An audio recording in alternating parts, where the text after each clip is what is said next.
Hey there guys, and welcome back. On this week's show, 5 more tips and tricks to make your day in the shop just a little bit easier.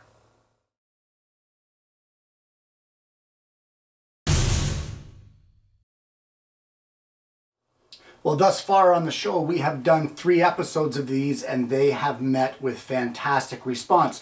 You guys seem to really enjoy the tips and the tricks, so I'm here today to give you another 5. The first one has to do with sanding, and it all starts off over at the bench. Well, a lot of people have asked me over the years, when it comes to my model building, how do I sand those small pieces and still keep the crisp edges? Well, I can tell you, it's not from this, it is not from this, it's not from this, it's not from this, it's not even from any of these. What it's from is this. And what this is a 3/4 inch thick piece of MDF, and I have taken some sandpaper and used spray adhesive on the back side of it and glued it down to the MDF. What you end up with is a flat surface that holds your sandpaper perfectly flat, and all you need to do is clamp it to your bench.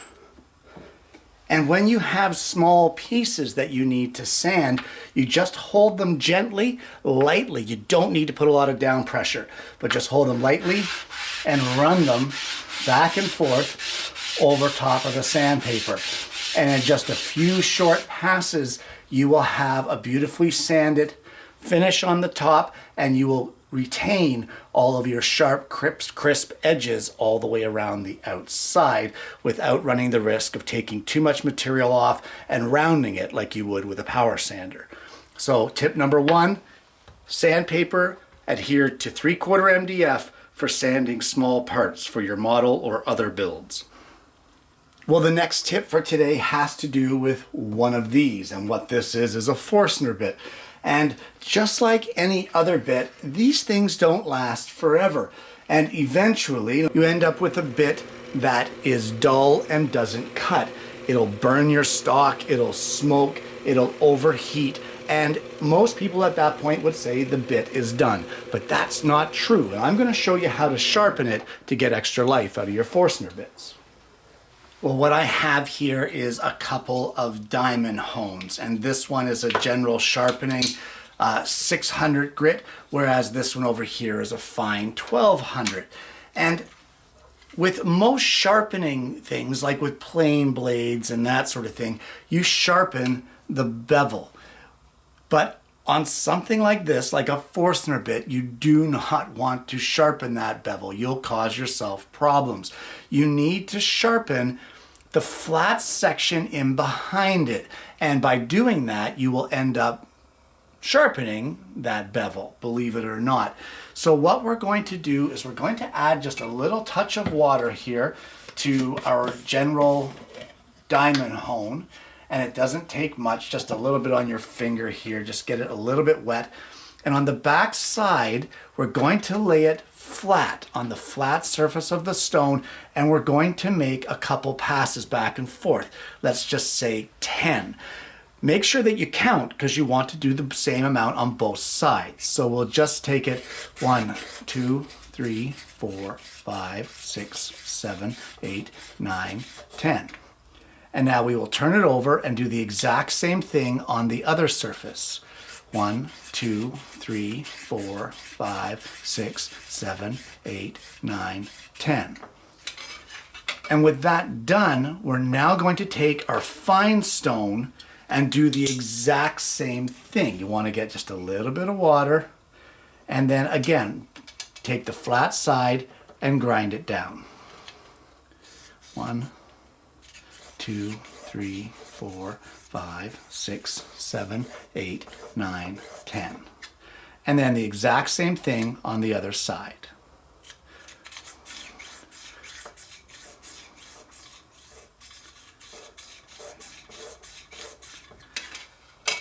And once you get that done, you have now refined the edge, and it will definitely decrease your burning, increase your performance, and prolong the life of your Forstner bit.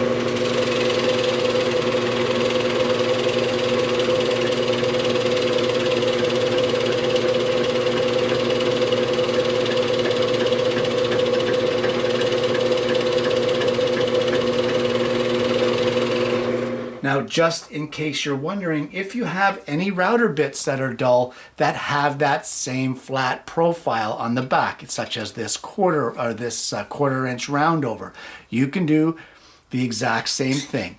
Just make passes along the stone on the flat side, and it will tune up and give new life to your dull router bit.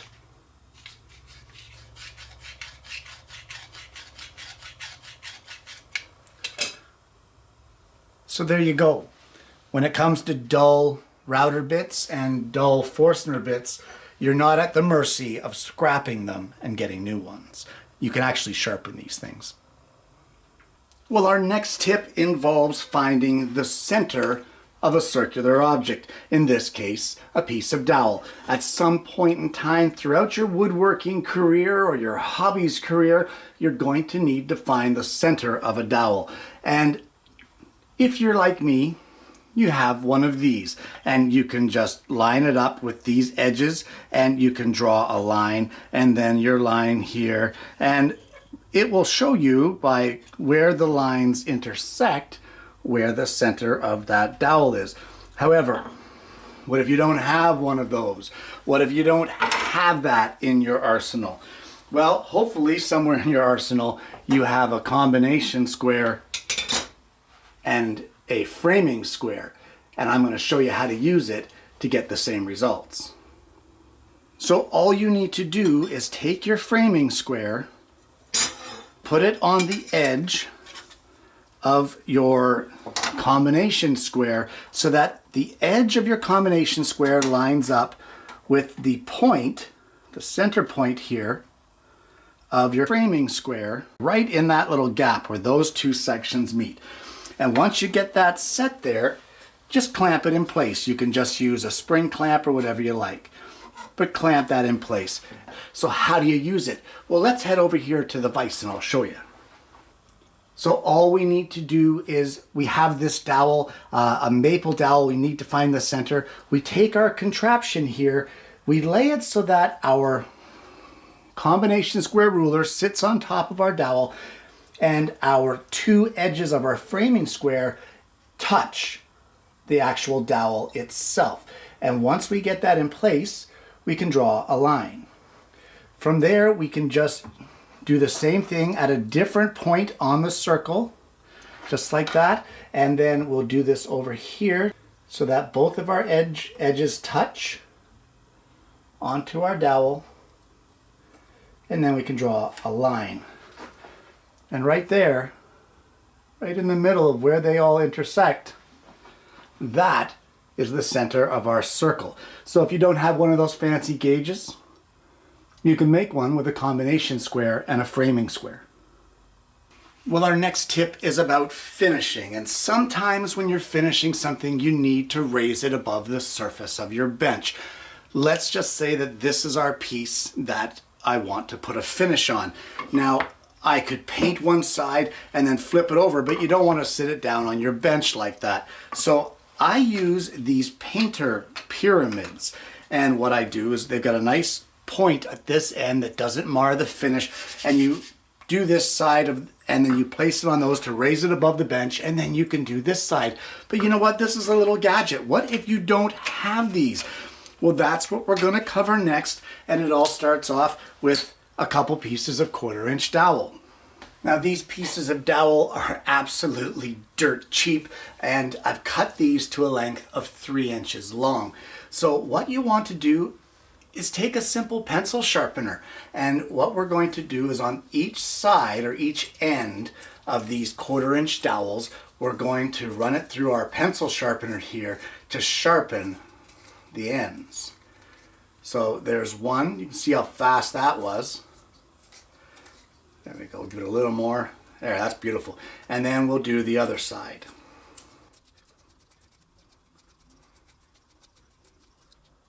Okay, there you go. So I'm going to do the other 3, and then I'll show you what we do with them from there. Okay, so with all 4 of those sharpened, you can clean up your mess.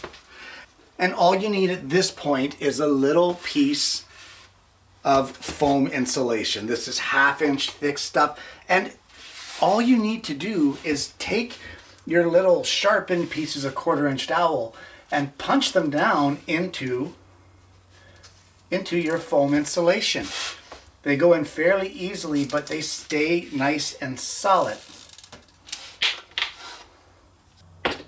They can now raise your piece up above your bench. It also protects your bench here with the styrofoam in case it drips or that sort of thing. What if you don't have the insulation?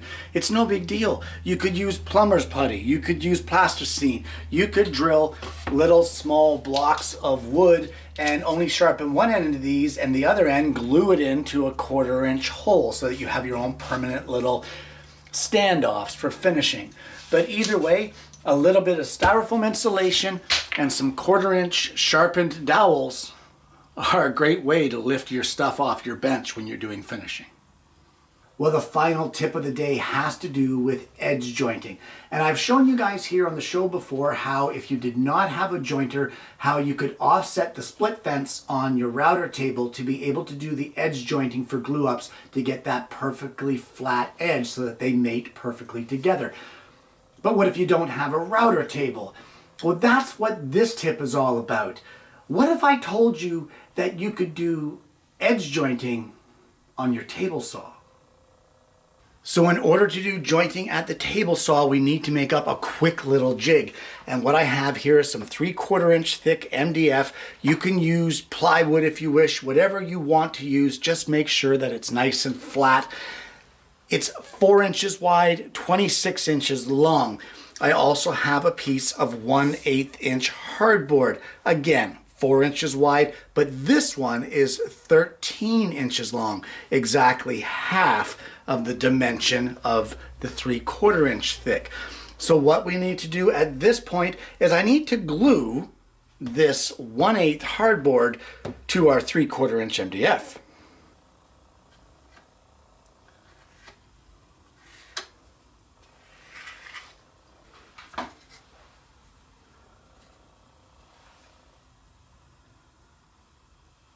And we can clamp that up and let it dry. Well, now at this point with our hardboard, our 1/8 thick piece at the back end of the saw, we want to line the edge of it up with the center of our blade. I have a mark there on my 0 clearance, and clamp the whole thing to your fence.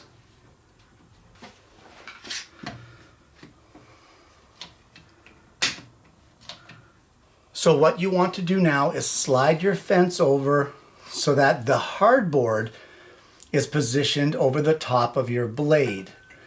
What we're going to do essentially is cut a recess in our hardboard. We've placed a mark here 2 inches up from the bottom. We're going to turn our table saw on and raise our blade up a height of 2 inches.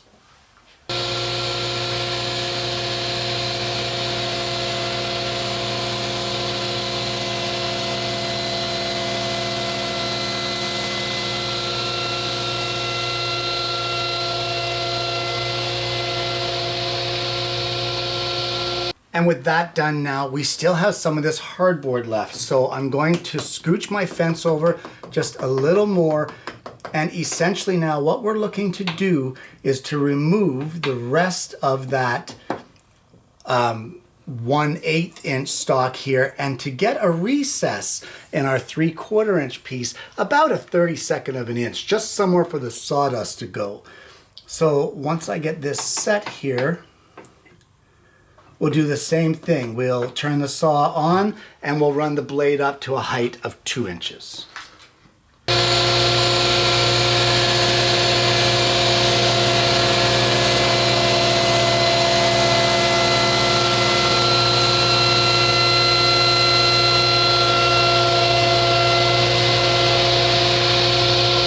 Well, I didn't quite get enough in the 3/4 inch board, so I've adjusted my fence again. I'm going to make one more cut.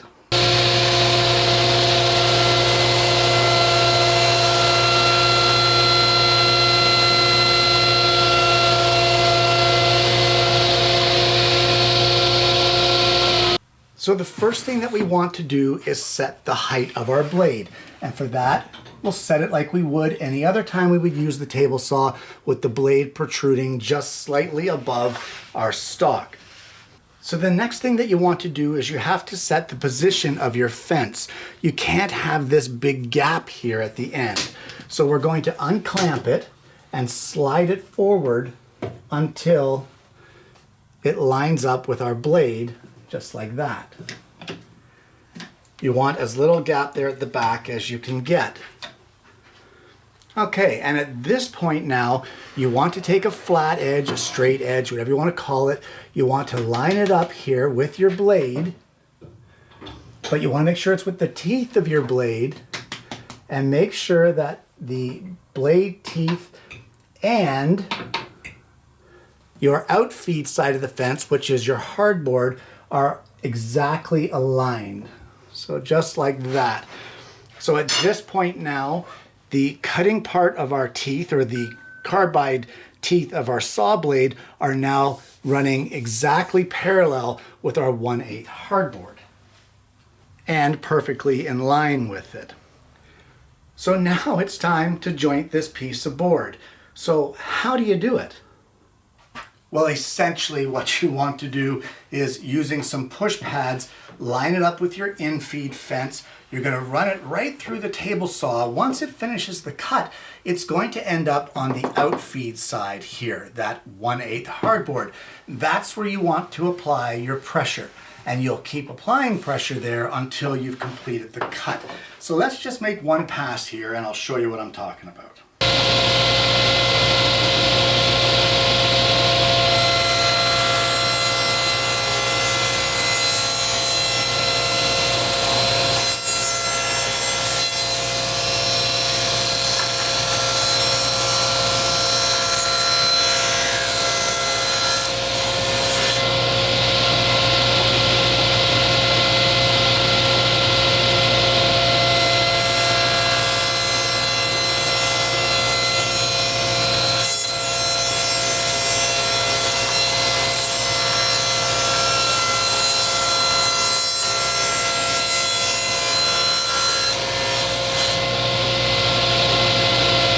Now I had the setup a little bit off, and I ended up having to make extra adjustments because I did not have that outfeed lined up exactly with the table saw blade.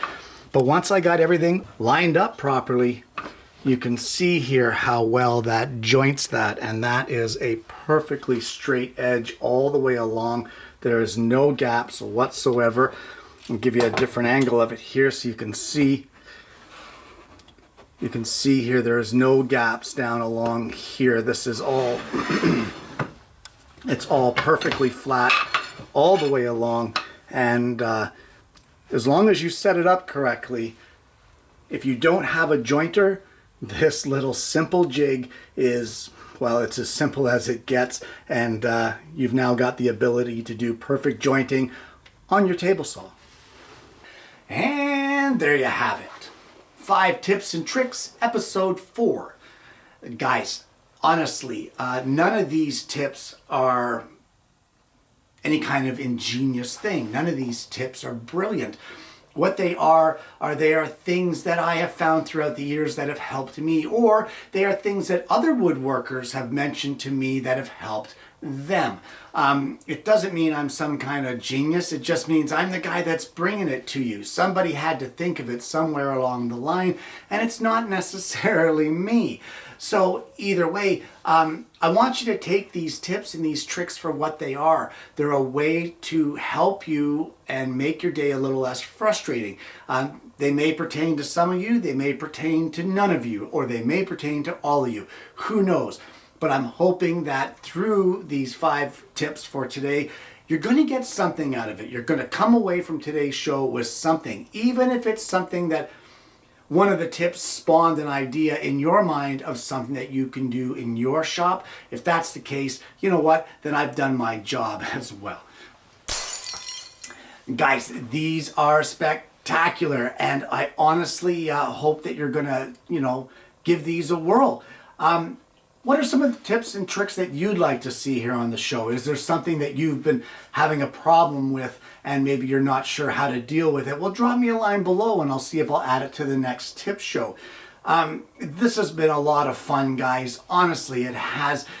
If you haven't already, please consider liking and subscribing to the channel. Click that bell and then you won't miss the notifications of future episodes of the show. We have an awful lot of fun here on the program. We have a great audience that leaves some fantastic comments down below, and I hope that you'll consider becoming a part of that group. Guys, I want to thank you so much for tuning in to today's episode. I hope you've enjoyed the tips I brought you today. I hope that you're going to find them useful and try some of them in your shop. But more importantly, I hope that you're going to join me again next week when I bring you yet another Alternative Tuesdays.